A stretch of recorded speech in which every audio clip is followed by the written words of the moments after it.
Welcome to Draw One Last Breath Horror Podcast. My name's Matt. I'm Butch. I'm Jordan Peele. Welcome to episode 110. On this episode, we have been to the cinema to watch Jordan Peele's Nope. And also, we'll be doing our movie from the vault, which is From Dusk Till Dawn. How are you guys? Very well, very well. Enjoying the sunshine? You got sunshine in Ireland? Yeah. For about 3 days at least. We've had like about 3 days of doom and gloom over here. I'm never going to moan about the weather. It's been fucking bloody hot. Then it's raining. And it's still hot. Still hot, so that's all that matters. Well, hopefully it cools down by next week, because all them sweaty horror bodies in a cinema. Nah, mate, it's all feisty. good, it's all good. The usual Fright Fest thing will go out where they do this thing where they send like a tweet and a Facebook message and everything. And it's like all the do's and don'ts, and like make sure you wash, make sure you use deodorant, make sure all these things like that so it doesn't affect people around you. Which I did actually, because the guide got released, didn't it? The Fright Fest guide, and I actually did read that as like, make sure you look after your hygiene. Yeah. And please look out for the community around you, and if you're not comfortable telling people, please tell us and we'll help. I will. Can you imagine that? Your seat, because that's your seat for the whole like festival, and you're sat by some sweaty mess. Well, I'm going to be sat by two sweaty messes, aren't I? Sorry. So Paul, make sure you don't sit next to me. I'm sitting on the end. Anyway, enough of this tomfoolery. What you boys been watching this? Since the last. I mean, I've got a lot. Yeah, well, we'll let Jordy Paul go. We know you've always got a lot.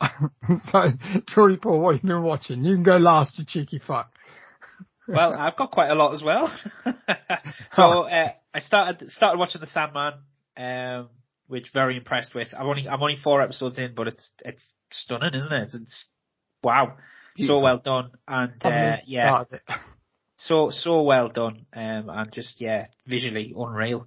So I just finished no spoilers, Matt, but the hell episode of unreal. The bits with death and stuff that you get to see. There's some absolutely stunning moments, like stunning episodes. Episode 5 and 6, absolutely beautiful. The last 3 episodes are all centered around. I mean, it's a story. No spoilers. Come on. Well, it's a serial. Yeah, don't spoil it. I haven't even fucking started yet, mate. Yeah, a bunch of benders, man. We should be talking about this. It's fucking pissing me off. Hurry up, you cunts. Yeah, but some of us have to work, I went old school a bit and watched The Birds. That was on TV the other week, wasn't it? Yeah. So watched that. Brilliant. Loved it. Definitely it must be a future film from the vault. Don't you pull faces at me, Butcher. Go highbrow for my picks. I'm sure you're going to have watched this as well. Day Shift with Jimmy Fox. Yes. Dave Franco. And I thought it was brilliant. It was proper. Leave your brain at the door. Let's have some dumb fun with vampires. And actually, I thought it was really quite very well done and quite gory as well in places. So I enjoyed that. Good special effects, good fun, good. Had a bit. Your Snoop Dogg cameo, which was funny. Not too bad. Quite liked it. Yeah, it was a bit paid by numbers, but it was good dumb fun, which I quite liked. And I watched a film on Shudder, which you guys need to go and watch it, because I just need to talk about it, and I can't talk about it without being quite spoilerific. It's called What Josiah Saw. It's got Robert Patrick in it. I mean, the only film you should be telling us about is Terrifier.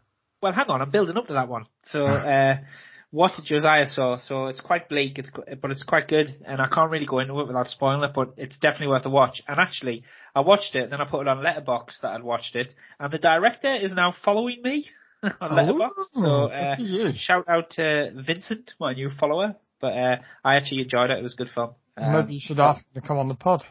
Maybe. So I think it's definitely worth a watch, guys. It's quite bleak. It's quite long, and it is a bit slow, but the twist at the end is just mental, so definitely worth a watch.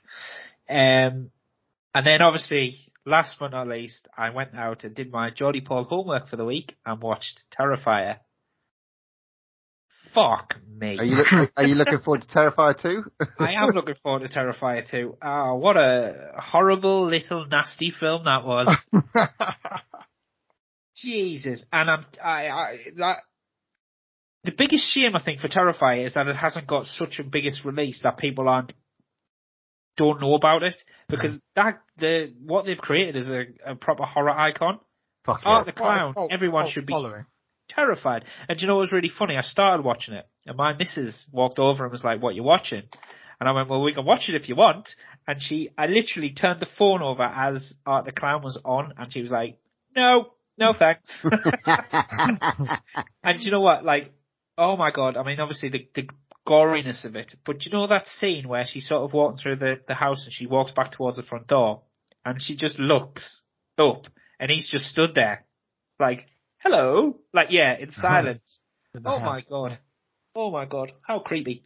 And then I don't, at the end, so she survives but her face is all ripped to bits, but she's mental now too. Is that what was happening? I don't really guess we'll find out. Yeah.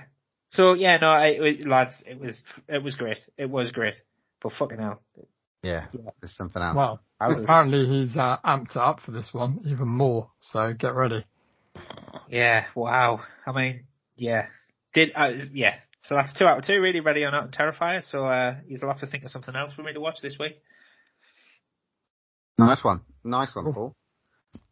Go on, Butch, you go. Well, I went to. I've seen quite. Right, where do I start?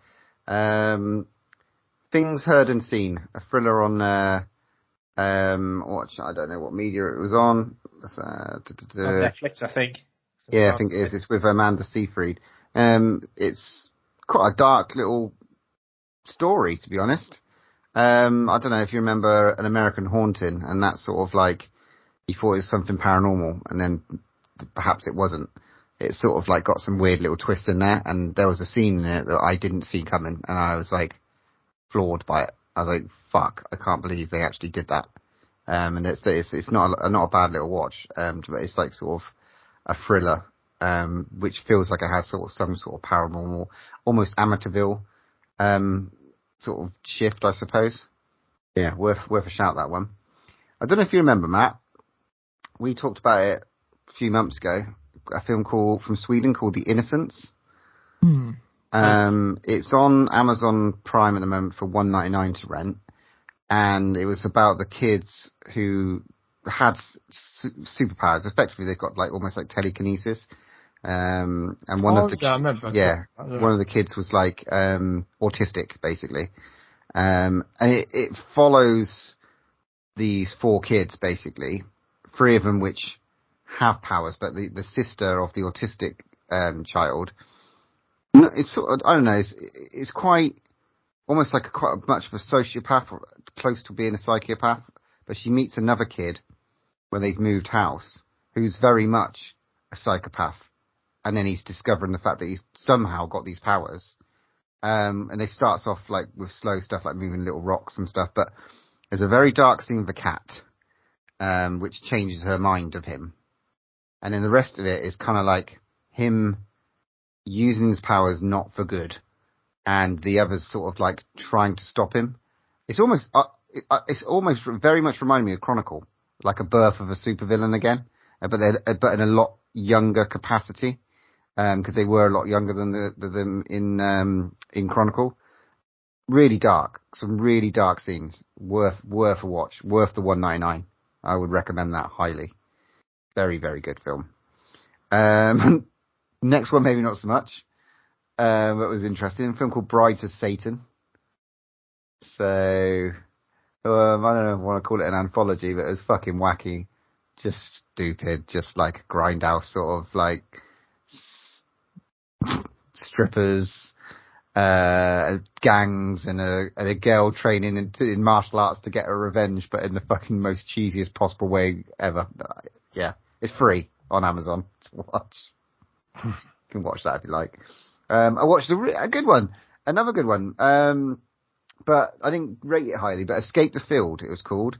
It's sort of like a mixture between, I don't know, In the Tall Grass and like escape room sort of thing, where they got like escape a field, and there's loads of weird darky shit that happens in the cornfield as you go. Wasn't bad little attempt. Did it have anyone big in it? Yeah, it had Thea Rossi. Remember him from Sons and Luke Cage. So yeah, it wasn't bad. It was he's getting a bit of work. Yeah, nice little. He was sort of a good guy in it, I suppose. It was good to watch. Watched Jurassic World Dominion. Probably won't talk about that anymore. Bullet Train at the cinema. Fucking awesome. I mean, it's not horror really, but it's some heavy action violence done by the same director who did John Wick and that. So yeah, just wacky fucking fun, man. But yeah, out of those, if you have any time for any of them, The Innocents is the one that I'd probably go watch it. Really, really impressed with that one. And I met somebody who listens to the podcast this week. So, how you doing, They are Mitch? real. Yeah, they are real. The people listen to it. Thanks for listening, Mitch. If you've got any recommendations, give us a shout. He likes his Italian horror, his Gilo, and his Japanese horror. So, maybe we'll do the Japanese Ring in the near future. You never know. There we go. Well, that's me. I thought that was quite a hefty couple of weeks. What about you then, Matt? Jesus Christ. Yeah, nothing like that. I finally finished The Boys. Way! Which was very, very good, although I've got a few issues with it, but I'm not going to go into that because, a lot of people that listen might not have finished it or not even started it yet. So, but yeah, it was good. It was a good season. It was fun. And the only other thing that I've watched is a little Netflix, original, just TV miniseries. It's only about 6 episodes, but it's called Keep Breathing.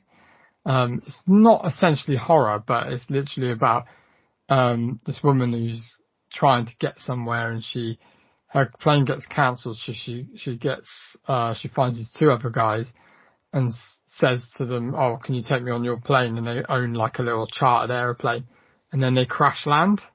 And it's about her surviving, kind of like the wilderness in Canada. It's pretty good. It's a little bit, again, it's a little bit of a slow burn, but it's interesting. But the acting's fantastic and the shots are breathtaking because, like, where it's shot in Canada, which I believe it is still Canada, it's just amazing. Butch, you'd love it because of all the lakes and stuff. What's it called? Keep Breathing. Keep Breathing. Okay. Yeah, each episode's only about 30 minutes long. It's not, it's not the most amazing TV show, but it's quite interesting. I thought anyway. So, cool. Yeah. And I watched. What a waste of 3 hours that you could be spending on watching Sandman. Just saying. Yeah, but my missus wanted to watch something, so she ain't gonna watch Sandman. Trust me. Like, it was a toss up between the Jamie Foxx one and this TV show. And, I just went for the TV show because I thought, I literally did think, actually, the Pauls will probably watch that. So I watched something different. And I was right. Oh my God, I'm being branded with the same mark as Butcher. I'm gonna have to. I'm gonna watch War and Peace next week. When you come back with a butte like Brides of Satan, then we'll talk. You're talking to me about wasting 3 hours of my life. Mate, I specifically look for these 90-minute movies. 80 minutes and I'm in. You crazy git. All right. Yeah, other than that, I haven't really watched anything else other than that, really. Cool. Horror-wise. Right. 1 week till Fright Fest. Can't bloody wait. Let's see what's been in the news. Let's go to our fucking, seems to be literally dominating our news hound at the moment, really. Let's go to Paul. Oh, I've got loads again. Well, I think I should go first, actually, this go on, week. Because you boys always go first, so I'm going to go first. I'm going to call veto on this. And I'm going to go first. So I'm just going to talk about a quick one. Have you guys seen about the latest casting for Black Mirror? Oh, bastard! No, I did. I read it. Yes, I was very interested. Rory McCulkin. Yeah. So that's quite interesting. But I am a little bit dubious about this because this is the one that isn't being done by Charlie Brooker. So this is the first one. I believe it's not being done by him. Is he busy doing something else, is he? I don't know. I just don't think he's not doing this one. But, you know, they always have like different directors and stuff. But anyway, regardless to say, it does look interesting because production is reportedly underway. Obviously Rory Culkin is in it. In addition to a few others, there is a few other people, Zazie Beetz, Josh Hartnett, Aaron Paul, Kate Mara, Danny Ramirez. You've got quite a few to start. Has Kate Mara done one before? I feel like she's been in one before. You know what? I think they cast them so well, don't they? Because they just pick people that they fit in really well in the Black Mirror series. Aaron Paul would be great to see what's up to, but obviously Culkin's got his like horror kudos and stuff like that. All the way back to like Science, but Lords of Chaos, man. That is fucking brilliant. Paul, you seen Lords of Chaos? I have not, no. Homework? I don't know how that's going to be. I don't know how you're going to watch it, but yeah, Lords of Chaos, mate. You might be able to rent it on Amazon, but Lords of Chaos is fucking insane. I love it. Okay, I'm on it, lads. I'm on it. There you go. It's very, very good. So that I'm quite looking forward to that. To be honest, and I've just got one other bit I want to talk about. I haven't seen any of this. Don't know if you guys have, but there's a new horror TV show called Red Rose that started. Apparently, it's on BBC Three. It's set in Bolton. I sent you guys the link, at the start of the week, about it. But it looks really interesting because I read a little synopsis on it. But set over a long hot summer following high school, the teens' friendship are infiltrated by Red Rose app, which blooms on their smartphones, threatening them with dangerous consequences if they don't meet its demands. The app exposes the group to a seemingly supernatural entity and the seductive power of the dark web. Apparently, it's like The Ring set in Bolton. Apparently, I've read like awesome, unreal reviews on it. So yeah, same. That's why I'm really interested in this. I was a bit worried because it's an iPlayer BBC Three thing, and I was a bit like, in Ireland you can't get iPlayer, but I found it on BBC Three, and I've got it recorded, so I haven't watched it yet, but the first 2 episodes are recorded, so yeah. That's all I got. So Jordan Peele, over to you, bud. Okay. You only stole one bit of news, so that's good. Yeah, well, I've got loads of others, but I know that you guys will be talking about some of these, so I'll let you go for it. All right, I'll pick. So the trailer dropped for Guillermo del Toro's Cabinet of Curiosities. Oh, this looks good, doesn't it?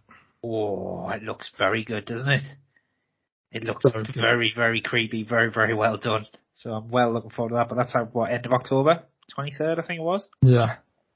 Definitely, if people haven't seen that, check that out because it looks amazing. Just in time for Halloween. I think we're spoiled over the next couple of months for horror. So we should. It's like tis the season to be horror. Yeah, definitely. I mean, there's like I said, there's loads of trailers dropped. Love, Death and Robots has been renewed for a 4th season. Yep. Right. Just still Butcher's news. So more of that 3rd season. I thought the 3rd season was a bang return to form after the 2nd season sort of underwhelmed me a bit, but the 3rd one was brilliant. More little miniature zombies fucking in a cemetery. Let's have more of that. Definitely. There's a new Saw movie being released next year for Halloween. Oh, God. I don't know how we feel about that. Saw 10, basically. Or Saw X. Yeah, why not, mate? Round it up to 10. The last movie wasn't, Chris Rock, Spiral, related to Saw. Nothing. Apparently this one's going to bring back John Kramer again. So I don't know. We'll see how. But yeah. And then I was looking, and Shudder have announced a 61 Days of Halloween sort of mini film festival. Starts the 1st of September, and it's got basically every day they drop something. Oh my word! 61 days. We're gonna do it, yeah. There's loads of stuff. There's some of the stuff that's going to be on a Fry Fest that we're going to see anyway. That's got like Dario Argento's Dark Glasses and stuff like that. So But I just thought you guys would know. I noticed VHS 99 is going to premiere on Shudder on the 20th of October. That's Awesome. one for the podcast. I think that we'll probably try and review, I think. And then the only other thing I'll talk about is Anne Hesh, rest in peace. That's Tragic. Crazy. Really Hang tragic. on, did she actually pass now? I thought she was still in. I thought she was still in the She coma. died on was it 12th? I think it was. Yeah, they were she was sort of dead essentially, but name, and I think it was 11th of August she died. to sort out like her organs basically, which is a bit morbid, but yeah, they were trying to see which organs are viable for donation because apparently she was big on organ donation. So she was in I Know What You Did Last Summer and the Psycho remake, so she had a bit of horror chops. So rest in peace. A bit of sad news. I was gonna note that at the end, but yeah, fair play. Rest in peace. All right, Butch, over to you. Well, so I've got a couple of trailers that I've sort of seen. Last night at the cinema we saw one called Pray for the Devil. Yeah, that looked fucking mental. Yeah, the Devil's Light. It's got a working title as well.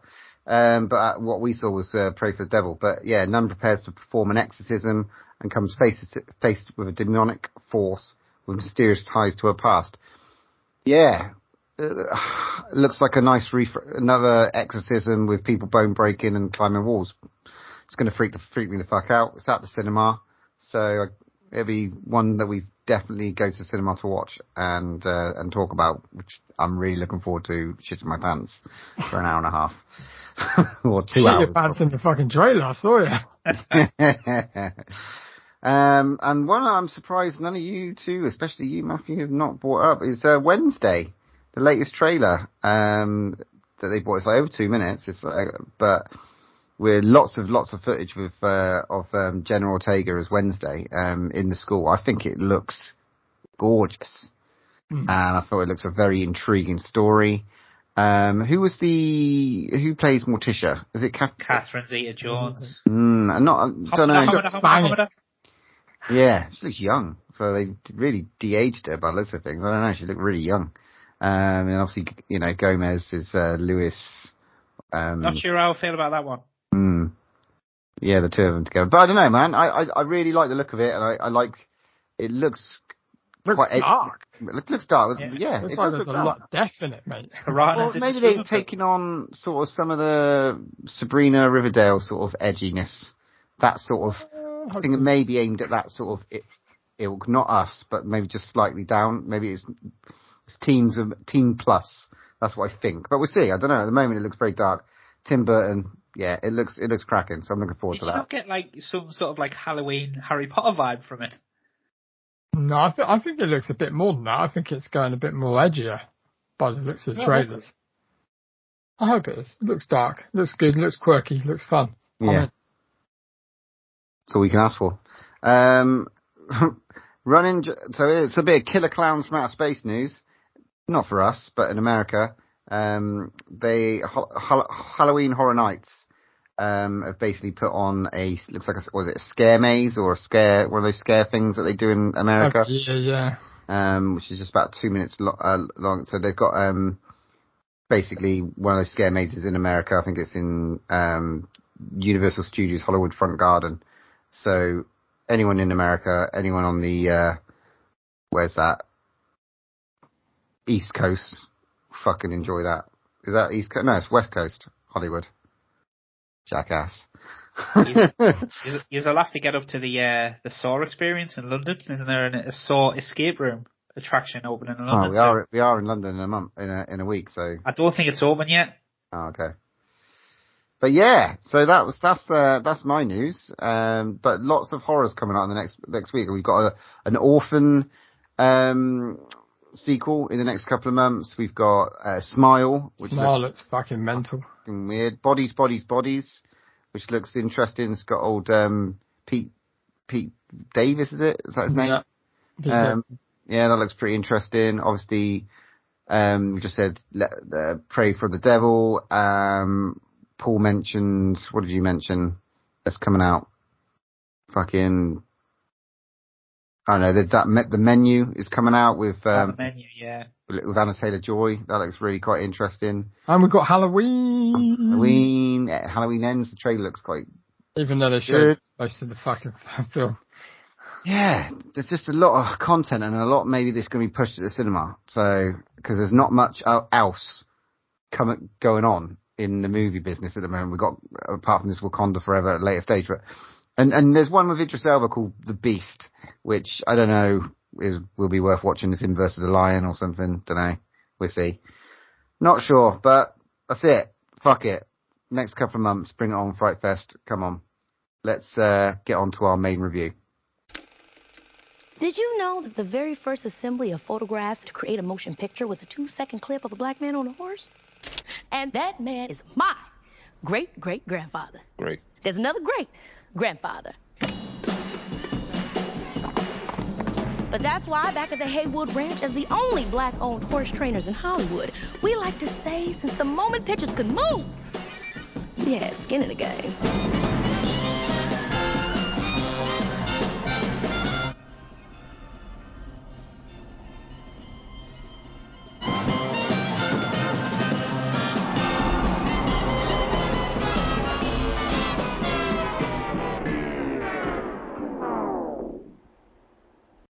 Okay, this episode's main review.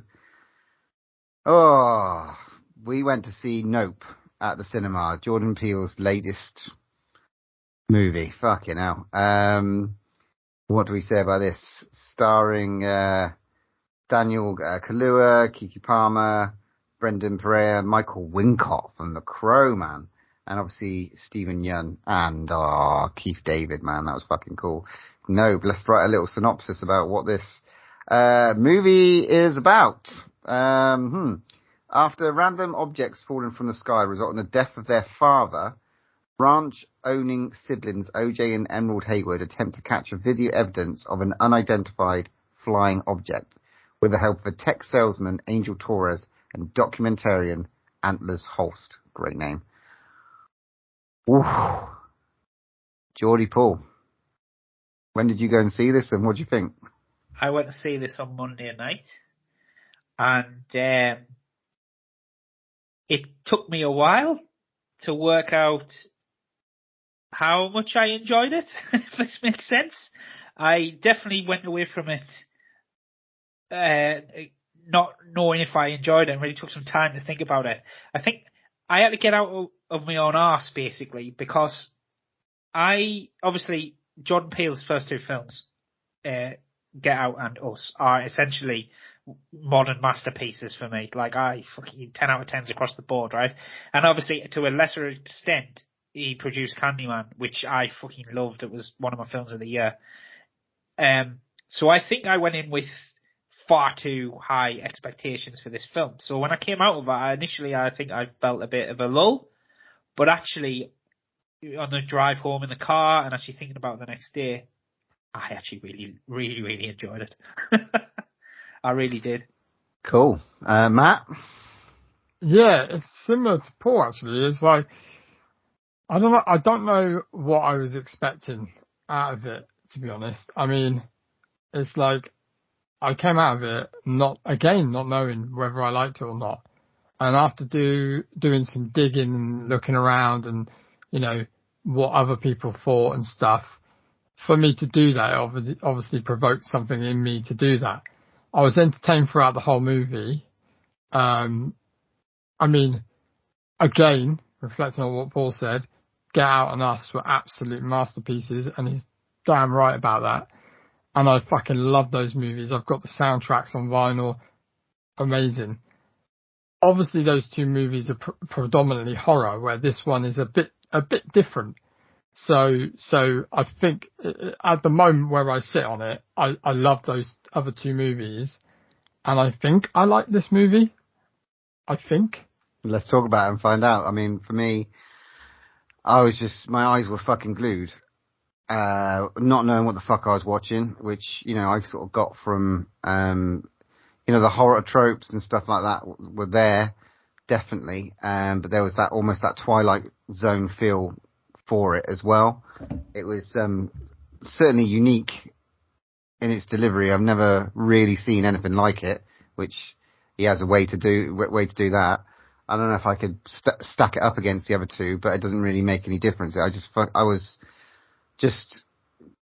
There were some elements of it that just like completely floored me, and I didn't really know that it was going in that direction. But yeah, Aliens all usually scare the shit out of me anyway, but this was just done, just some interesting twists as we get to talk about it in a bit, and especially some almost like sub-stories were probably even darker than the actual main story as well. But yeah, I'm interested to kind of really go into it and find out what you boys thought of the different elements.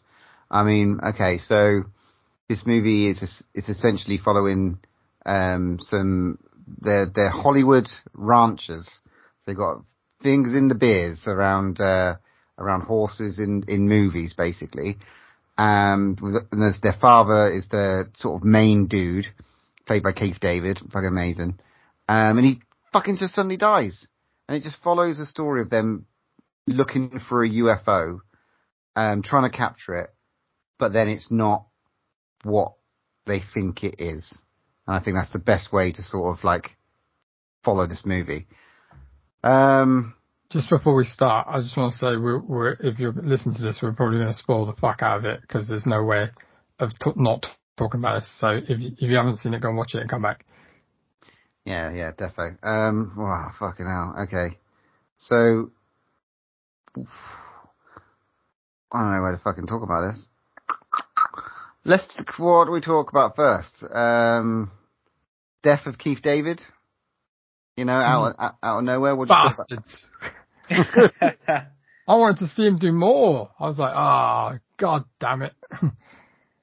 But, well, it was really heartbreaking, wasn't it? Because obviously you get from it that they've got a great relationship going, and you know, a lot of love and respect there.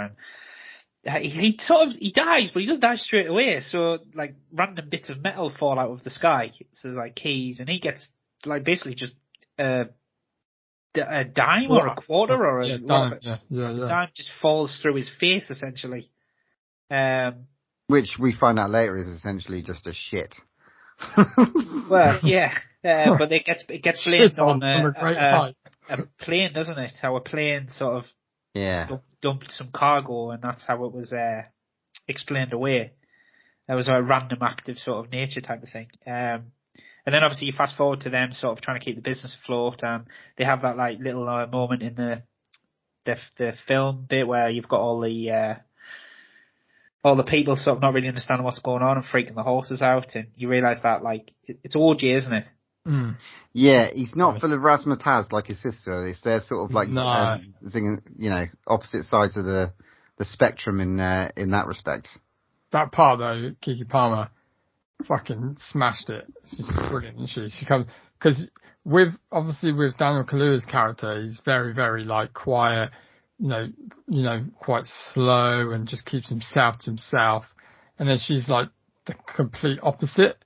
So it's like it's really clever. I love that dynamic between the two. And she just comes in and she's obviously the person. She's got the walk and the talk, but you get the feeling that she's not really around that much. Yeah, definitely. And that sort of really brought that sort of edginess to the movies, and the contrast between sort of two different characters, essentially from the same sort of area. Jealousy, sibling rivalry, sibling sort of love and all that sort of stuff, and their relationship, you know, watching that grow and evolve and change as well in the movie was fantastic to see. The musicality is worth talking about because it's fucking incredible again, as in with all his movies. The music was fucking fantastic. Love that. Cinematography of this fucking thing was epic. The where it was shot was beautiful. What a location. And a complete contrast again from like Us, where it's dark and it's fucking set at night, and you've really got that sort of like, you know, this is like the contrast between night and day in this movie is so apparent because it's so light when it's light and it's so dark when it's dark. It's fucking nuts. I thought that was a really, really, really cool way to shoot this movie. Yeah, you're right with that, because like most UFO movies, they are set at night, aren't they? A lot of them. And it's just like, you know, all that stuff, and you can get away with a lot of effects and stuff. But the way it was shot in the day, it was like you could see everything. And I think that's even fucking scarier because it's like broad daylight. Yeah, and yet some of the shots, the thing of what it was still hidden in plain sight, which was very clever in the way they were doing it and the way that they sort of maneuvered the horror and the terror and whatever it was. And maybe sometimes you think the joy, but then you realize it's not joy. This is not a good experience that's happening. You know, it's hiding for a reason behind the clouds. It's almost stalking and stuff like that. And it is something else. And there is a bit in the movie where OJ does suggest that what if it's not a UFO? Well, I really want to get into, before we get to talk about the rest of what the fucking thing is and the rest of the bits, I really want to talk about the Gordy show. I really want to talk about that. Yeah. Well, this for me was one of the best bits of the film, and actually it was almost a film within a film. And could have been the horror film in it, because actually it's probably it is the most horrific bit in the entire film, like, and obviously it flashes to the start, doesn't it? It's the start of the film where something's happened so you get this sort of chimp who, oh my god, has gone mental at the start. It doesn't really go into it, but obviously you meet Stephen Yeun's character, he's an ex-child TV star who now runs a little sort of Western theme park based on his child character, and it's like next door to their ranch basically, and he's been getting like. I thought Steve Yeun was fucking brilliant, by the way. Yeah. In the screen time he had, I thought he'd probably done better acting than he did in the whole of Walking Dead, just because he's such a different character in this. You just knew something sinister was going on. Yeah. Straight away, I was thinking, is he like, everything was going through my head, is he going to be a pedo? Is he going to be like, it did literally was like, he's not right, there's something, and he played it so well. Yeah. So straight-laced, but with a darkness behind it somewhere, and I got that straight away of going, ooh, something's not right here. But yeah, you find out, like, obviously he was part of that show where the chimp went mental. Yeah, and I was trying to understand the juxtaposition between that and what the movie was about. That's what I want to ask you guys. I want to fucking find out what you think that whole part is. There's a reason, and I'm still. What's the reason? Is there a reason? I don't know. I mean, obviously, it's like Stephen. The start of the turn in the movie is, you know, it was moving it too far. Is Stephen Yeun's sort of like presentation and an awareness of whatever's happening as well, where we didn't even fucking have a clue that he had an awareness until we saw this UFO stitched on the back of his. Did you notice that in his jacket? There was like a UFO stitched in the back of his jacket when he was giving the presentation. Yeah, that was a real bastard. Did you notice that? Did you read about that? No, I noticed that last night. Fair play, mate. I didn't even see that. No, I didn't. I thought immediately this is fucking something wrong, and then I went to myself, where are the rest of the fucking horses that he's been getting off OJ? Oh, yeah. Because there had to be something to do with the horses, didn't it? Yeah. And I'm like, oh, fuck. And then obviously all the shit that happens, we'll talk about in a minute.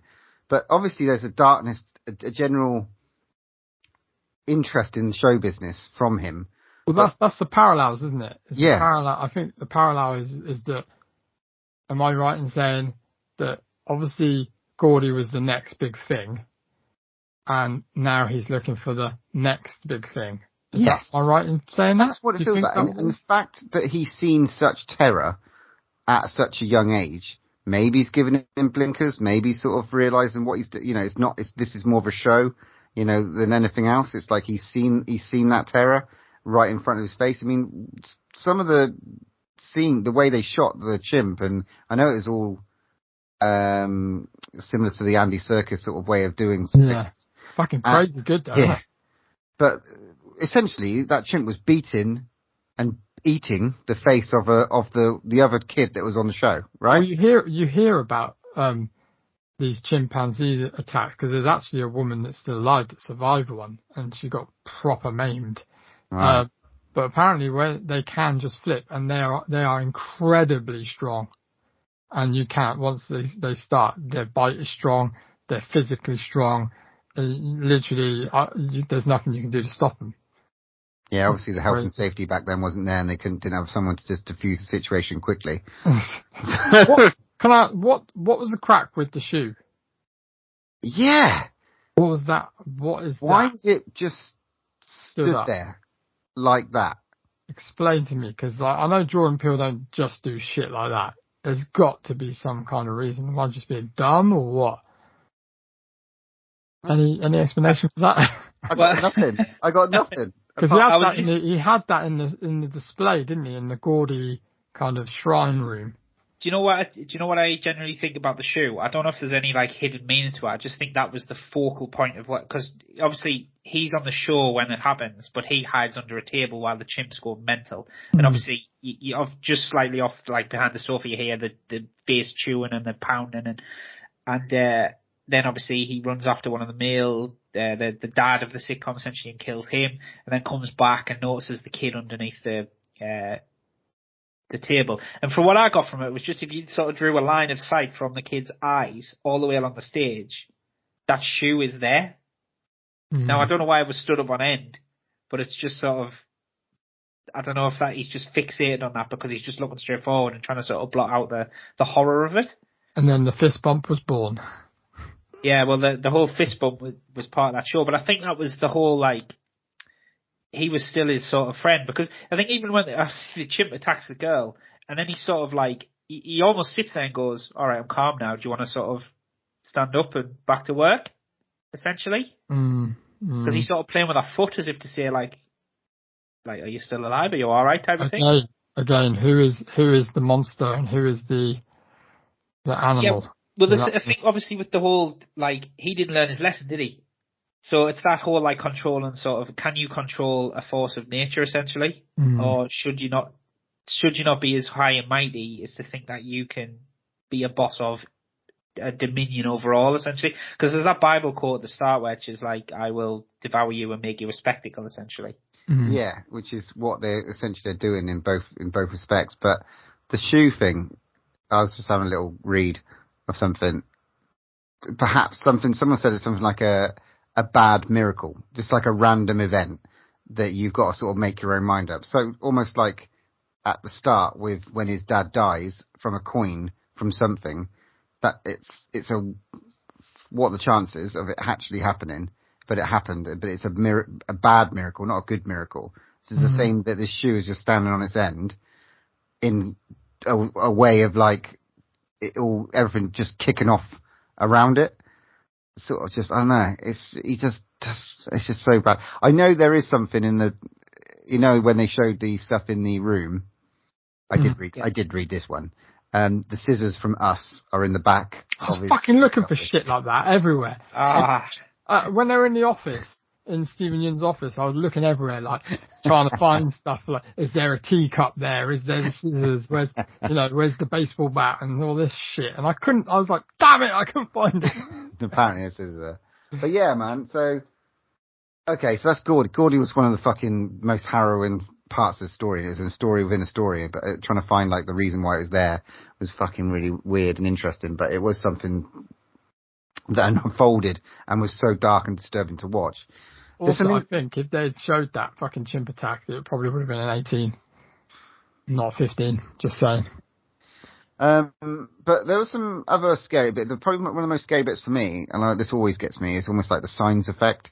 Is the bit in the well, we still believe it's a UFO. We still believe it's aliens and stuff like that. And there's 3 little fucking freaky aliens in the barn. That was so freaky, wasn't it? I shit my pants, man. The hair stuck up on the back of my neck on that. I know. I was like, oh. I was like, really? I was like, we're going to see it now, straight away? But then, yeah, it's totally fucking heel turn, isn't it? But it's so cleverly, tonally done and it's a fucking prank. And I'm like, what? I was just fucking, turned over by that. I was almost going to go and hide under my t-shirt. I thought that was exactly where it was going. It was so good when they came, like, one of them stood up really, like, wonky, and then the next one stuck its head out the stable door, and then Daniel Kaluuya was just like, nope. That's brilliant. What a line. Nope, I've had enough. But yeah, that was so good. It is such a funny word to say, because I say it sometimes, nope.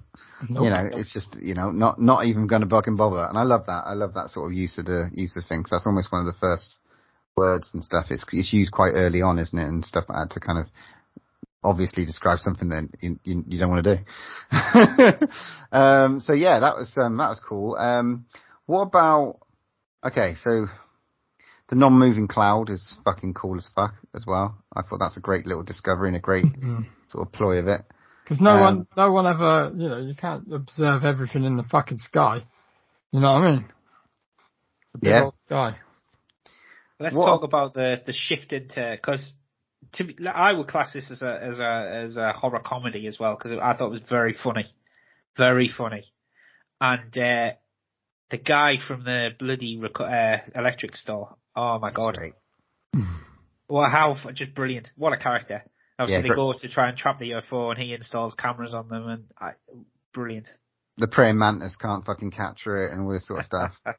But obviously, the first time we start to kind of really unravel what's happening is when Stephen Young's character is showing the show, and he's essentially there about to feed a horse to the aliens, and we still think at this stage that it's just maybe zapping them up into its fucking thing, because that's what we're used to, right?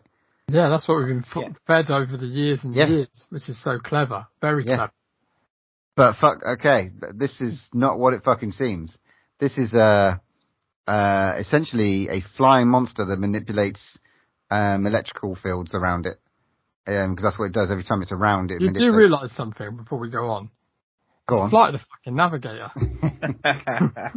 Well, it's not, because it's a see-through. Well, its colour blends in with its environment, which is quite cool. But it is a monster movie at its heart, isn't it? This is a monster movie. Once you get to see this bit, it eats everyone in this. Who's watching the thing? All of these fucking bodies. There's like 30 people there. Yams them all up. And not only that, the girl that got attacked by the chimps there, which was a bit scary. She survived the fucking chimp thing, and she's now being yammed up. I love the whole the way he did that though. So subtle, didn't reveal the full face. Just had because she's got like a hat with one of them veils over, so it just kept blowing around, and you just get like sort of the odd glimpse of her teeth. And you'd be like, oh my god. Yeah. I mean, that was weird because they showed that in the trailer, and ultimately what you think in the trailer is, is she one of the aliens or something like that, which is clever. Well, how good was the trailer though? Because everyone was convinced the fist bump was an alien hand. Oh right, okay.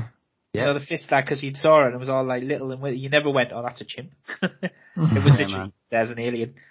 The reveal of what it was, and you still really didn't know what the fuck it was. Really, it was just you knew that this thing is organic, and it was eating them up. But the next sort of when he's transferring Lucky, the horse, back to the house, and essentially it's raining, and you've got this great sound effect of the alien, the screams from all the bits. Yeah, that's crazy. All the people that are in it is just haunting. It's the way it consumes them as well. We haven't really talked about that. It's like, what's it does? How does it? Because it reminded me of like a sea creature, like a jellyfish, a manta ray.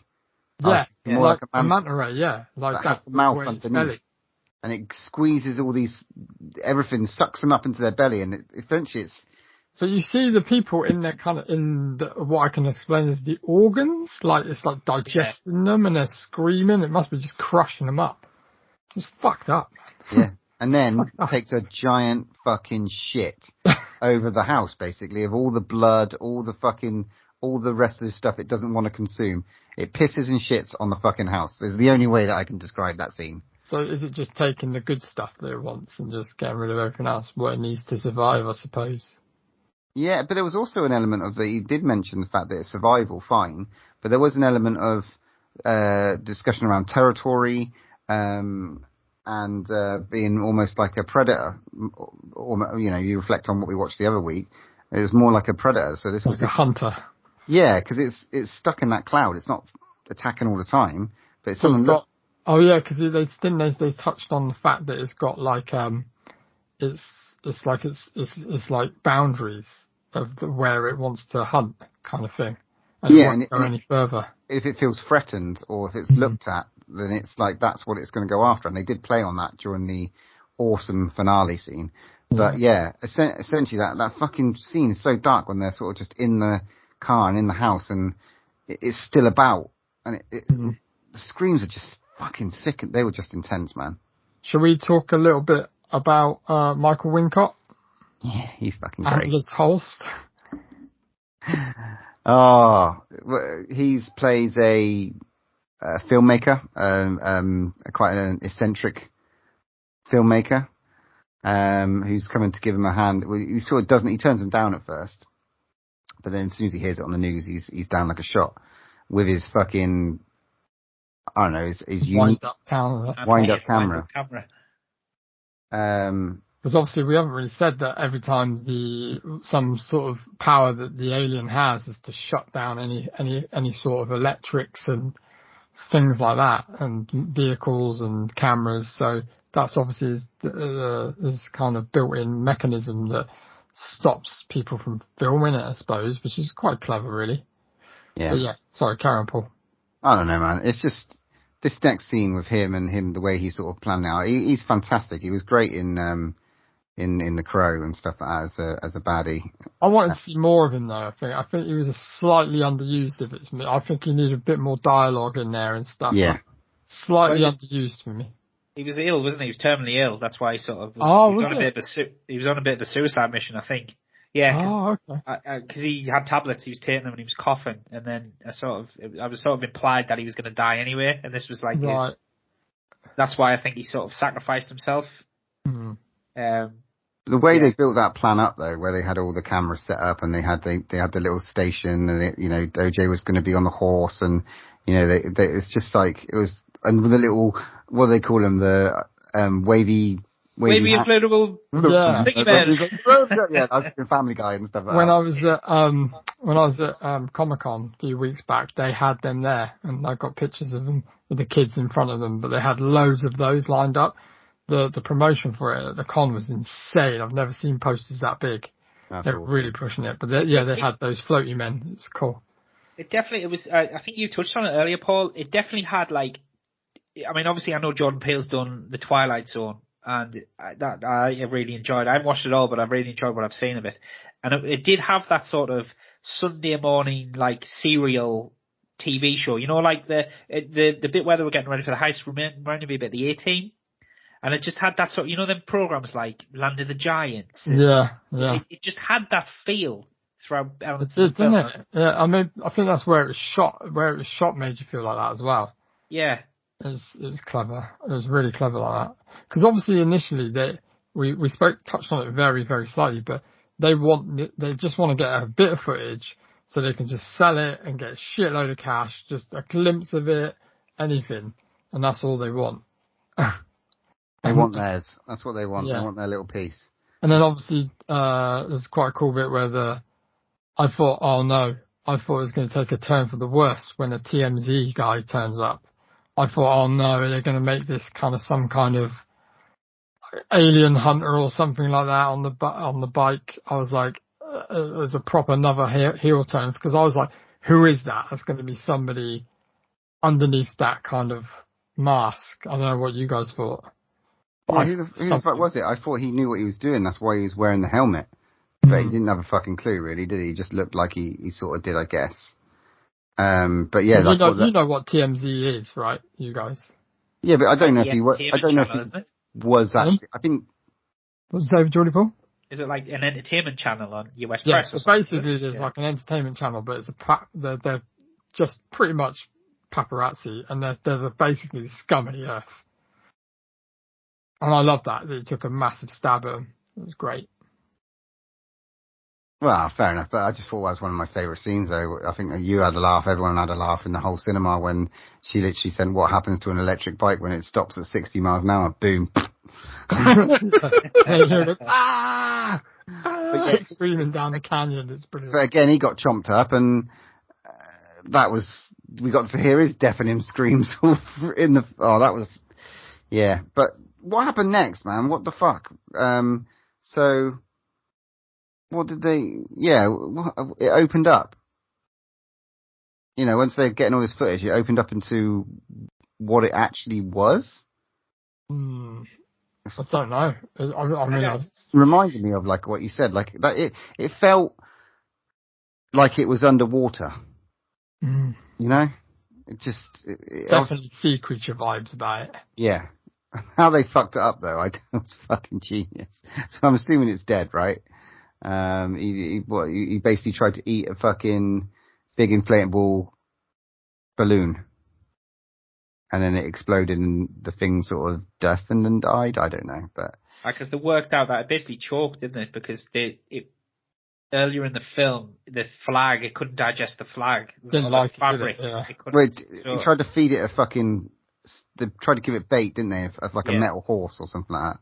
And it shat it out. It shat that out on his car, didn't it? Yeah. That was kind of funny. So, oh man, it was good, and the ending was nice and tied up. They got their little thing, and people saw it. It was real. How they used the well at the start, a callback to the well and the pit. I guessed that at the end when she was going through that place. I was like, that she's obviously going to use the well. But I thought that was a really good touch, like the way they caught the actual kind of footage of it, like using that, it couldn't stop it. And I thought that was great. Just to that money shot moment as well. It was just fantastic. I thought that was a really, really good little idea. I saw all the posters sort of make sense now in terms of what with the horses and all this sort of stuff. And I think as well on a rewatch, you probably like notice a lot more stuff, like all of his films. Yeah, I'd watch it again. Definitely. I'd definitely watch it again.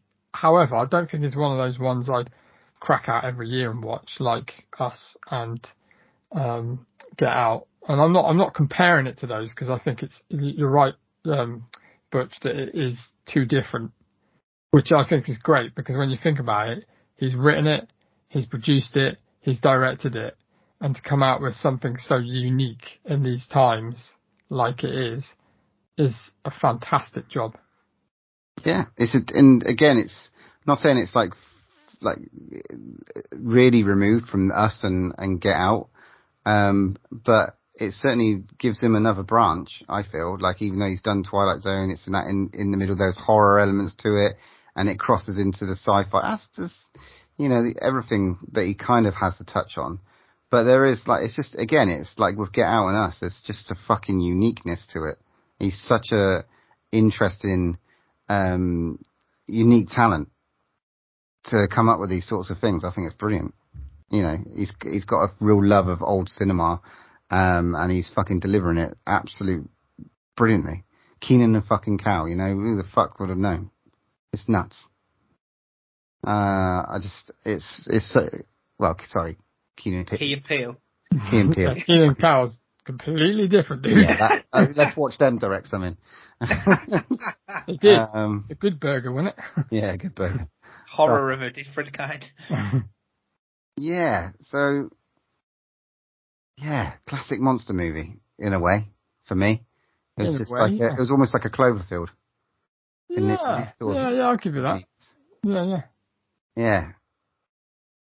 Really, really, really interesting. First horror film in history to be filmed with IMAX cameras. A couple of little notes there for you. Beautiful. It's beautiful. It's a beautiful film. Absolutely amazing. Yeah. Yeah, with some really interesting notes, and I definitely walked out going, "Ooh, what the fuck?" So yeah, fucking great. What are we? Got anything else that you want to talk about on it? Nope. Really should have been quicker on that one. Yeah, sorry. Well, how would you rate this bad boy then? Because you two both came at me with a fucking 10s for Us. I remember that. So how's this fare in your pantheon? So, I'll go first. So it's not, for me, wasn't as good as Get Out or Us. No, I'm not saying it was a bad film at all, and I actually really enjoyed it, but I think there was a couple of pacing bits in it that I had a bit of a problem with, but nothing crazy. So I'm going to give it an 8, a solid 8 out of 10. Yeah, I think a couple of characters are a little bit underused in it. wanted more Keith David. I get it. I want more chimpanzee. However, I really did enjoy it, and I think what I need to do is I still need to think about it, and I still need to rewatch it. I really do, but on that alone, I'm going to give it an 8 as well. It's a really strong movie for me, but I don't know. I need to watch it again to really sort of get a flavour for how I feel about it and sort of how it hits me. But it definitely affected me, so that's got to be a really fucking good thing.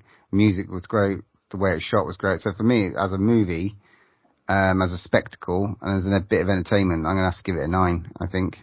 Because I do think it was, again, exceptional filmmaking. I really do. I think it was really good. I think it was really acted well and everything. So yeah, it's a 9 for me, but I suppose with 2 8s and a 9, we'll give that a draw one last breath. 8 out of 10. On to next episode's main reviews. Oh, hang on, we're going to Fright Fest, so it'll be our Fright Fest special. Woo! This episode we won't be bringing you something to scream about because we've got far too much content to go on for next week. But we are going to deliver some awesome something to scream about in the next few months. So look forward to that. But for now, let's move on to our movie from the vault. Everybody be cool. You be cool. Somewhere in the middle of nowhere. Low profile. You understand the meaning of the words low profile? Sure. 2 of America's most dangerous criminals have taken hostages. What is this? It's called a punch. I'm going to ask you one question, and all I want is a yes or no answer. Do you want to live through this? Yes. Okay, Ramblers, let's get rambling. One night is all that stands between them and freedom. This is my kind of place. But it's going to be one hell of a night. We might be in trouble. There are a bunch of fucking vampires out there trying to get in here and suck our fucking blood. Now, their only chance is to fight back. Oh, yeah!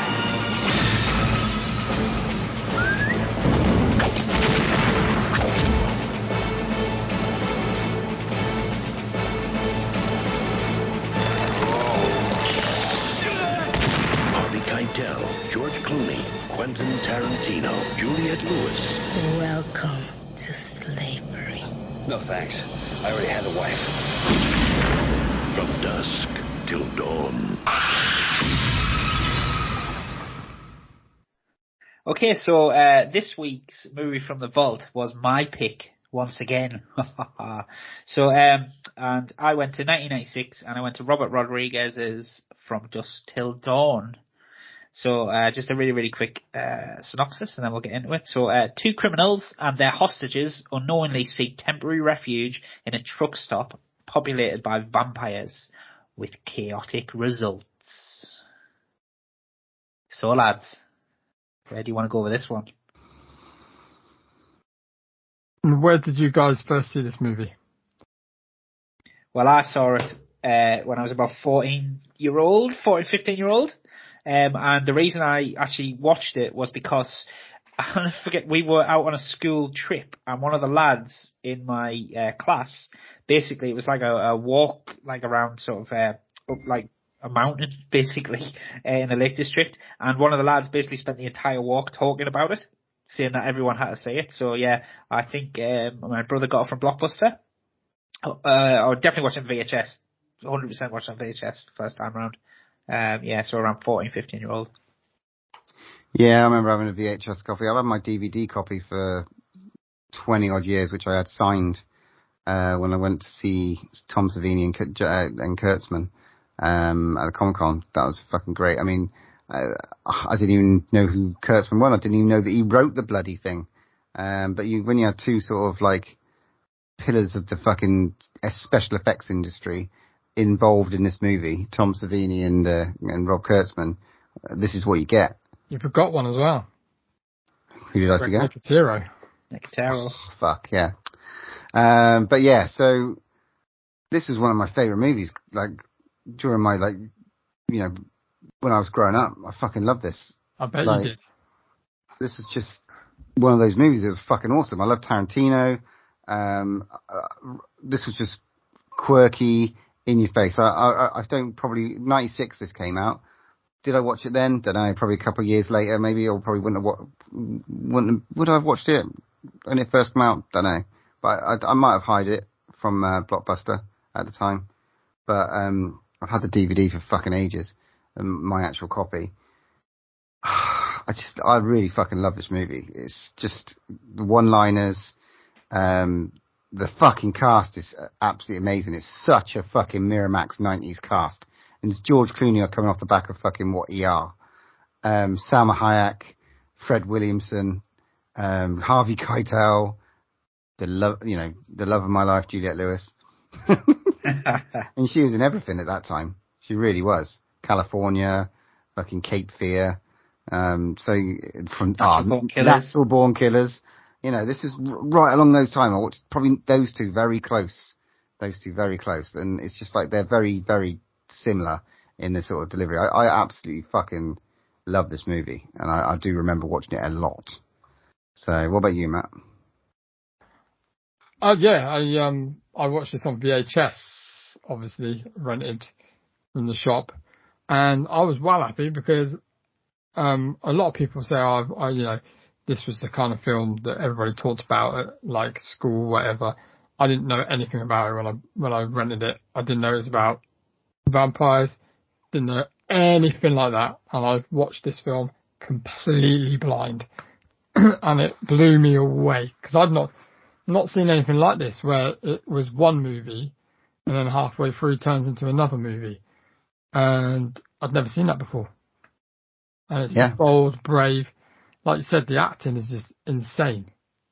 Like, right from the get-go, we might as well start talking about it now, but straight from the get-go in the liquor store, just straight balls deep, straight away. It's like, what the hell's going on here? Like, no explanation, nothing. Peak Tarantino. Like, Tarantino at the peak of his sort of, like, I mean, he's still great, like, but it just unreal. Like, he obviously wrote the screenplay for it. And it's just dialogue, just line after line after line after line. And obviously the great Michael Parks, who plays Earl McGraw. So the sheriff. He's in another movie, isn't he? So he's played that part about in 3 or 4 different films. Kill Bill, Death Proof, one other, I think. Yeah, I'll have to look it up. But the same part, but just phenomenal. And that, like, I know I mentioned it a few weeks ago in the gas station in horror films, but my God, what an initial scene! It's a great opener. It's that I love that pettiness. I didn't die. It's like the pettiness between. Doesn't matter now. You got 2 fucking seconds to live. Oh, fucking Richie, and it's just like Clooney's fucking delivery and his cocksureness. He's sort of sometimes in this movie you fucking think he's such a prick. You are such a bellend, even though he's so cool. He's just such an arsehole. And his brother's worse, obviously. Worse than him. He's a piece of shit. But, like, the way he speaks to that family and stuff like that, like anyone, he's just such an arrogant arsehole. I fucking love it. And that tattoo is infamous and stuff like that, as well, that they sort of drew on. I thought that was incredible. And Juliette Lewis, there's some I mean, this is just full of great dialogue, like you said, one-liners. I mean, one of my favorite being, will you eat my pussy? Just like, as he is like, Richie sees what Richie sees, you know?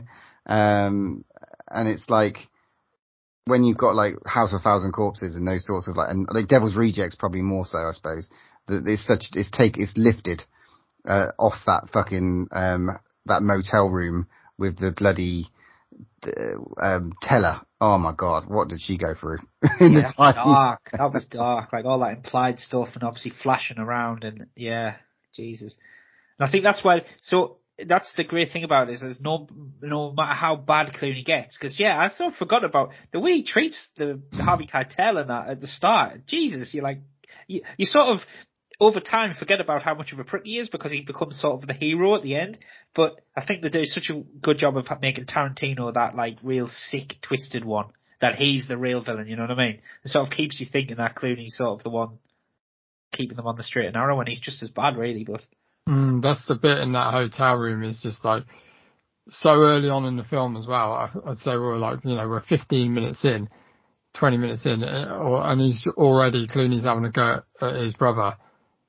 In that one little bit of dialogue, that's where it clicks. It's like, Richie's a fucking psycho.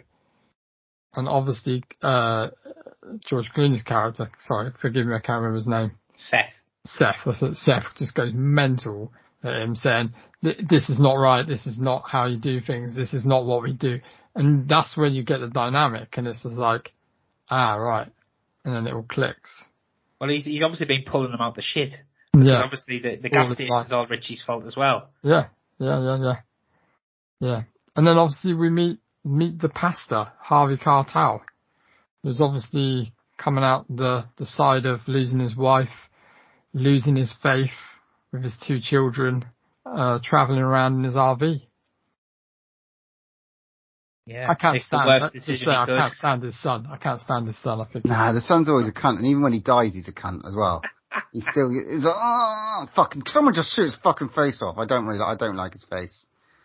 There's a lot of racism in these, or like, not racism, but I don't understand the 90s use of the word yellow to describe like the Chinese and stuff like that. Because it's all over that sort of era of movie. Well, it says at the start, doesn't it, when he busts in his room and says, why are you with this Japanese boy? What's going on here? Because, you were a couple of queers, a couple of fags. Yeah, one, he's Chinese, and 2, he's my son. Which is, yeah. But it's even in the pussy speech, that one of the best things in the world ever, which I think is pretty much lifted off an old Stephen Burkoff play called East, which they did a similar one. I did it during drama when I was in college. Of course you did, love it. There was a cunt speech, which is like infamous in that. And it's like, it goes even longer than the fucking pussy speech. It's nuts. But like, but yeah, it's, he says, I want black pussy, pussy, little pussy. Right, hang on. Before you go on, I have a little exercise. So there are 15 versions of pussy, he says. How many can you remember? Because I've wrote them all down. Well, I can do the whole speech, I think. I don't know. He says it's the smelly pussy, black pussy, white pussy, yellow pussy. Wet, dry, hairy. Yep. Okay. How many did you say? 15. Go on, Paul, enlighten us. Actually, 17, sorry, 17. We have, I'll do them in order. If you see any pussy cheaper, fuck it. Fuck it. That's pretty, that's a great That's Cheech, isn't it, from Cheech and Chong? But he plays 3 different parts. Yeah, he does. Parts, yeah. Don't worry, it's not my math facts. White, black, Spanish, yellow, hot, cold, wet, smelly, hairy, bloody, snapping, silk, velvet, horse, dog, chicken, and your flavour. Apple pie, pussy. Chicken flavour. Chicken. Yeah. So fucked up. So obviously we skipped a bit. So they obviously get across their point is to try and get across the border. They take Harvey Keitel and Juliette Lewis and the little son who Butcher hates hostage, and then they break over the border. And they go to their rendezvous, which is a nice little bar, nice little family pub called the Titty Twister. Opens from dusk till dawn. And again, this is back to when they're a bunch of bellends as well. He's still an arsehole. He just goes up to the guy who's just giving him the pussy speech and just smashes him. And then old Richie comes back and lays in the boot, and obviously that comes back to haunt them later as well. But it's the characters in the bar that are fucking great. Good old Danny Trejo. Danny Trejo, the fucking bartender, that's his first. I think that's his first movie when he was out of prison. I think. Oh no, Desperado. Was it Desperado? I don't remember. I can't remember. It was either this one or Desperado that was like his first movie, because he worked with Salma Hayek on his first one. There's some good stuff there. But yeah, some of the dialogue from that is quality, and you don't really know what's going on. It's just like there's just a lot of like cool people. You've seen what got Sex Machine with his cod piece. That's brilliant. Absolutely brilliant. What's your favourite kill, Matt? Oh, I don't know. So many, isn't there? It's just Gotta be the bloodbath. Fred Williamson and his fucking four on the table. Yeah, that's pretty cool, actually. Yeah. Although, when I noticed this time around, when Sex Machine gets the bartender, so he's fighting Danny Trejo, when he finishes him off, both his eyeballs goes into the corner pockets. Yeah. That was really fucking cool. I like it when they talk about the band. The band that are playing are really fucking cool. Mariachi band. Yeah. Let's go kill that fucking band. Yeah. Yeah, so you have so they basically go in, don't they, and they're sitting having drinks, and then I can't remember as many boobs the first time round I watched this, the first couple of weeks. I was like, Jesus, there are lots of boobs in this film. But then the one and only Salma Hayek comes out and does her scene, and oh my word. What's the name? The whole room. Santiago Pandemonium. That was genius timing. Sounded like the lips. Yeah, she comes. We got doggy pussy. And then the teacher comes back to get his revenge, and then they stab Richie, and then all of a sudden there's a bit of blood about, and then everybody turns into vampires. It's just starts ripping the shit out of everybody. Salma Hayek. We haven't talked enough about her. My God. I mean, how old are you? I mean, you were saying you're 15? Yeah. Must have that thing stirring inside of you when you saw that. It stayed with me as well, because Salma Hayek is still smoking hot. Oh, absolutely. Absolutely. Still, she's in her 50s, and she's still amazing. So, yeah.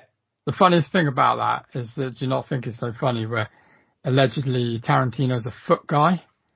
And then the option there is to have a foot in his mouth in a movie or feet out in a movie is fucking crazy. The way she just sticks her foot in his mouth. He has a foot fetish. He loves feet. So any of his films have got feet in them, like female feet. Kill Bill is... You got Juliette Lewis's feet in this at one stage as well when he's looking at her up and down, and she's got like a weird toe. She's got the toe that's bigger than her big toe. So... Once Upon a Time in Hollywood, he did that as well, like loads of feet. Brad Pitt did it. Brad Pitt said it in his acceptance speech of his Oscar or Gold Globe. It was like, Tarantino's had more women out of his feet than something. What? He separated more women from their shoes than something to do with it's the American airline joke. Yeah. Something like that. Funny as fuck. But yeah, the carnage and that ensues and stuff like that. It's almost like, dare I say, too much. It's just like fucking so much. Yeah, it's almost like there's too much violence. Well, you never have too much, but it's just like fucking, it's a masterclass in special effects, isn't it? The CGI looks ace. I mean, this is around Buffy the Vampire Slayer time, I suppose, in terms of like the turning of the vampire. The sort of changeovers and stuff like that. And I thought it was fucking great. Doesn't look dated. It still looks incredible. Even with the CGI, but most of it's obviously a little bit of CGI at the end is a bit. A little bit, but the practical effects are just fucking great. Yeah. They really are. They basically just went to the guys like Savini and Nicotero and just went, just do whatever. All it is vampires, so just do whatever you want. So you have like half-turn vampires, you have full-turn vampires with their belly all open, you have like ugly vampires, you have bat vampires, you have a kitty vampires, dog vampire that head just comes out of sex machines. Yeah. There's that shot in the bar when they're like, it's the last four, and it's like they all like line up and to go and like have that little fight, and like this like Harvey Keitel, Fred Williamson, Tom Savini, and George Clooney. And it's like George Clooney looks like the sort of wuss. He's got his little gun.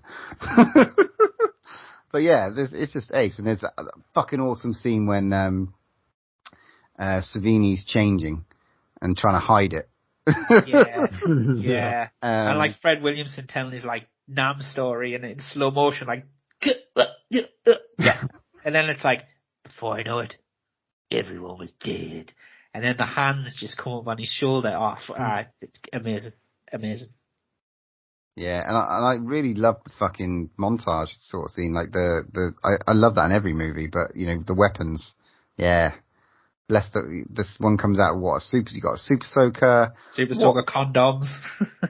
The fuck was bloody Clooney's? It was like a pneumatic drill, wasn't it? It was like wasn't the most practical, but didn't give a shit. And then Juliette Lewis precursor Daryl Dixon, didn't you?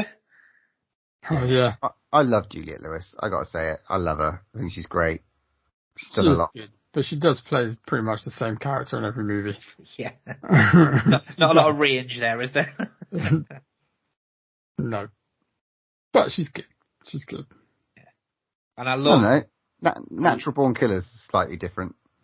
I love the line, though, like when they sort of... Obviously, they get to a point where they're about to die, and then the drug cartel turn up who they're supposed to meet, blast holes in it, and then the disco ball just pings out all the light and explodes all the vampires. And then he's like, what were they, psychos? It's like, did they look like psychos to you? No, they were vampires.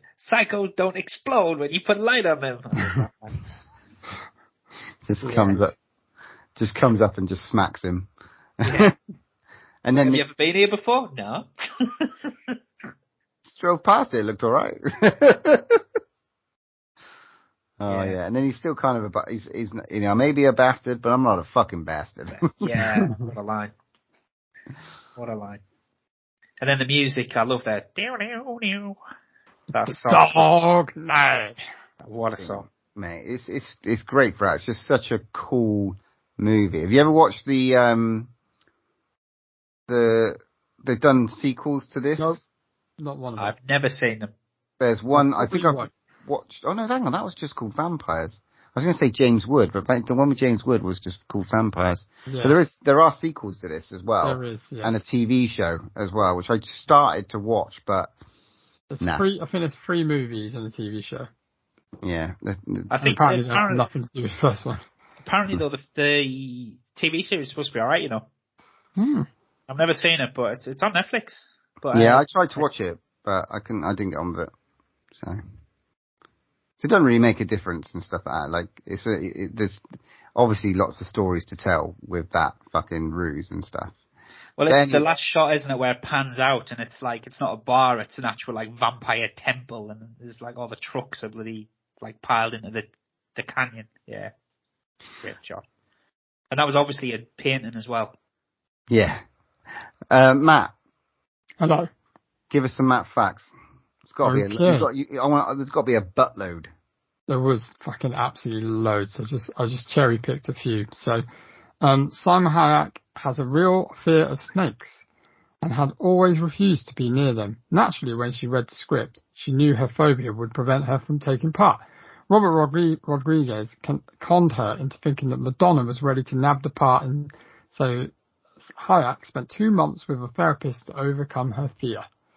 So, pretty interesting. Because that snake's badass, like an albino fucking python. Glad it wasn't fucking Madonna. I hate Madonna, mate, so fucking hell. Nice one. Yeah. Before George Clooney was cast, numerous actors were considered for the role of Seth Gecko, including Antonio Banderas, Steve Buscemi, Michael Madsen, Tim Roth, John Travolta, Christopher Walken, Jeff Goldblum, James Woods, and Robert De Niro. All passed because of scheduling conflicts. The only one to outright decline the role was Travolta, who said he had no interest in doing a vampire movie and instead chose to do Pulp Fiction. Don't know how true that one was, but sounds kind of cool. George Clooney was paid $250,000 for appearing in the film. Got him on the cheap, so he could spend more on effects. Did you guys recognise something in when he brought the fast food that Seth brings back to the hotel? Big Kahuna burgers. Yeah, that's it. You got it. Scott Fuller, the son, wears a shirt that says Precinct 13. I was going to mention that, but I thought I'd save that for you. Obviously, it's not the assault on Precinct 13. which used the same style of lettering on its poster. Quentin Tarantino and Robert Rodriguez are fans of John Carpenter's films and did this to pay homage to his work. I thought this was quite funny. Some of the growling noises of the vampire dog into Sex Machine turns were provided by Robert Rodriguez's baby son, Rocket Rodriguez, who was just learning to talk. I hope that's true. I really do hope that's true. And without looking it up, either of you I want you to guess what the body count was. Including what? Including all the vampires? Yeah. 34. Nah, like 60. 122 kills. 122 kills. Fuck, you know, that took a lot of work. Whoever come up with that stat is fair play to you. Yeah, man. There's a cool guy that does YouTube videos. You guys should check it out. It's called the Kill Count, and he's quite funny. But it literally will show every single kill. It'll do the average of kills between male and female, and he does the best kill. And it's all done in like a little short, like 5-minute video. It's fucking brilliant. And he's so funny. Have you ever watched Talking Dead before, after The Walking Dead, the show? And they do that, people we lost today. And it's always really funny because it's just recapping all the zombies and people that died. Yeah, I love that. Shuffling zombie, the water zombie area. Yeah, so that's it, boys. It's good. Wow. So, do we really need to rate this one? I mean, it's a 10 from me. This is one of my favourite movies, like, ever. It's got everything that I need from a movie. The blood, the gore, the fucking one-liners, the stupidness, the unnecessary storyline that makes it so fucking incredible. Quentin Tarantino, Robert Rodriguez, I mean, the special effects team. It's just, it's a flawless. It's one from my childhood that I'll never forget. It's definitely like I've never heard a bad word about this film. Anybody that says, I've seen From Dusk Till Dawn, oh my god, yeah, it's amazing. It's just, with Clooney in it as well, it's just, I don't know, it's something about his voice that's just brilliant. You know, and I fucking loved it. It's got to be a 10 for me. I mean, it probably wasn't always a 10. It's probably more of a 9, but now it's a 10 for me. It's because it just stands the test of time. Like, yeah, if it's a movie that you've watched when you were in your fucking teens, man, and you still watch it now and think, fucking hell, that is awesome. And you think when it started as well, it's like that whole thing of Tarantino, Rodriguez, that whole scene. It's just like that's. Well, you name the movies around 96 to 94, like Reservoir Dogs, fucking Pulp Fiction, Desperado, you know, like all like. Natural Born Killers, California, all those fucking awesome Miramax movies. True Romance. Oh, fucking True Romance. If only that was a horror. But yeah, I completely agree, lads. 10 out of 10. It's a film with everything in it. And like even like the schlocky horror bits, you know, like the end and the obviously all the special effects and the practical effects and that maybe turns someone off, you know what I mean, to it. It's just got enough to pull you through. Casting's unreal. Like Tarantino gets a lot of shit for acting, like in different films, but I just think he perfectly plays a great slimy bastard. Like he does, doesn't he? Yeah. Like you look at him and go, "You're a sex offender." Yeah, a lot of people give him slack for his acting, but in this, maybe as an Aussie, But for this, I think he nails it, man. I always remember thinking, creepy fuck, man. He's so creepy. Yeah. And Clooney is just cool as fuck. Yeah, like one of the coolest movie characters ever, all the way through the film, even when he's being a bastard. And yeah, I just fucking love it. I loved it the first time I watched it.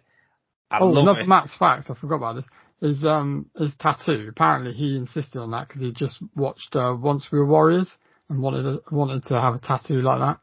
Oh, well, then can I give 11 out of 10 then, can I? Fucking love Once for Warriors as well, Jesus. Fucking awesome. Yeah, like great film. Absolutely great film. And I haven't seen it in so long and I just watched it with a big smile on my face. Yeah, totally.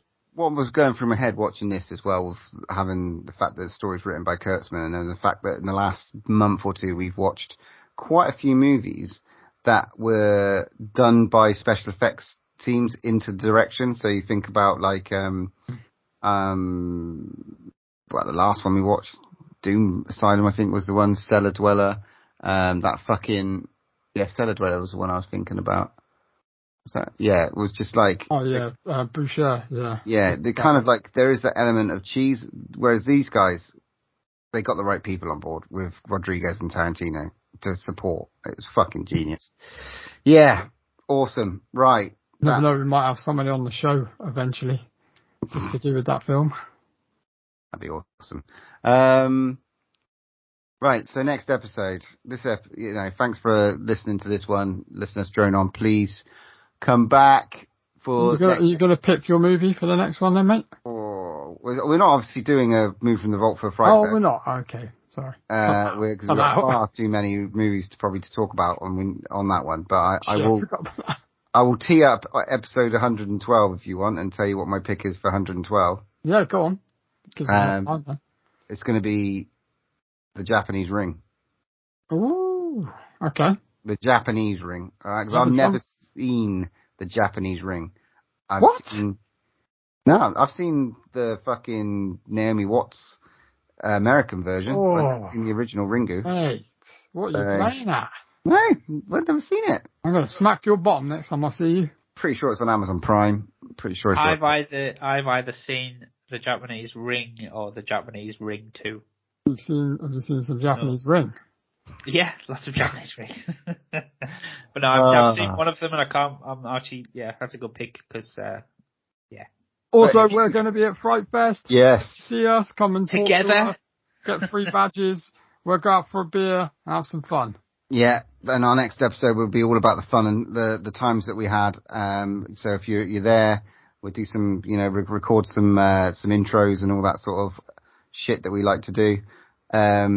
But yeah, we will be, if you join us on next episode 111, it will be our 2022 Fright Fest special with a fucking plethora of movies. So I think we'll be talking at least, over 20 of the bastards, and one of them being called Pussy Cake. So, there we go. What more could you want? Thanks for listening again. Without further ado, there's only one more thing to say. When there's no more room in hell, here's another podcast. I am the devil, and I am here to do the devil's work. You can follow us on Twitter at DrawOneLast, Instagram at DrawOneLastBreath, or pop us an email at DrawOneLastBreathPod@hotmail.com.